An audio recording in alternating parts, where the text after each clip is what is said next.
So basically cornholed him. He was stuck between a rock and a hard place, and whether he, I think at that time he was so young. I don't think he had the mental attitude to get out of it and to realize what really was going down at the time.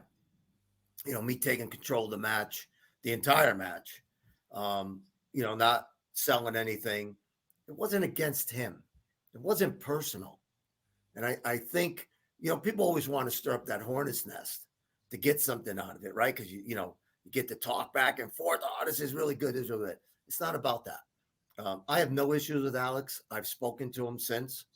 And um, again, it wasn't personal against him. That would have been with anybody because of the agreement that we had.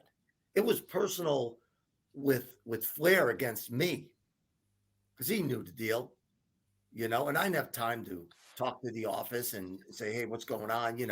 This came out of his mouth. Whether that was true or not, I don't know to this day. And I rightly don't care. I did what I did. I don't regret what I did because it wasn't personal. So I don't regret it. You follow? Yeah. Um, Again, Alex I think he's a great guy. He was a great kid at the time.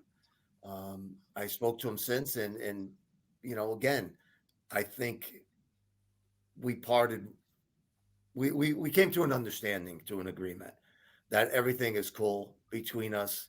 Um, but again, at that date and time, and the knowing what I was capable of, my ability, my strength, um, he was in a bad situation.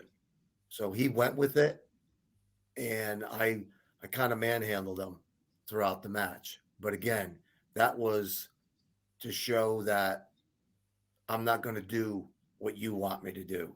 I'm going to do what I need to do. I don't regret it to this day.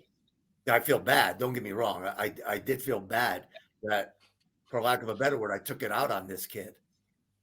But it was to send the message. And what better way to send the message than on live TV, on a pay per view? You Yeah. can't edit it. It's there, Yeah. there to stay.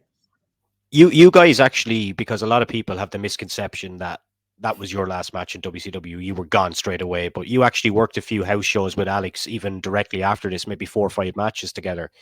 Yeah. And that was the agreement to put him over in the house show matches. How were those matches after what had happened? So I've It never was heard you fine. speak on that. Yeah, it was fine. There was nothing. I mean, we got in the ring, we did our thing. We had what I thought, again, were good matches. I finished up the rest of my bookings, and then I was done. And that's when I headed on out to Germany. And not Yeah. long after that, I would say.